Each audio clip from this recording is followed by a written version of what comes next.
गणपतीबद्दलची ही गोष्ट बहुतेकांना माहीतच असेल, पण त्या गोष्टीत सुद्धा एक संदेश लपलेला आहे. जेव्हा पार्वती अंघोळीला गेलेली असताना गणपतीला द्वारपाल म्हणून बाहेर उभं केलं होतं, तेव्हा गणपतीने शंकरांना आत जाऊ दिले नाही. परिणामी शंकरांनी गैरसमजातून गणपतीचं शिर धडापासून वेगळं केलं.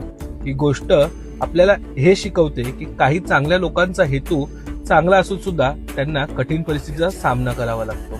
आणि जेव्हा शंकरांनी शिर कापल्यावर त्यांना ह्या चुकीचा पश्चाताप झाल्याने गणपतीला त्यांनी एका हत्तीचं शिर लावून पुन्हा एकदा जीवनदान दिलं.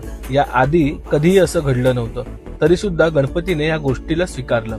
मित्रांनो, कधी कधी आपल्या पण लाईफमध्ये असे काही अचानक चेंजेस घडून येतात ज्यांना आपण बदलू नाही शकत.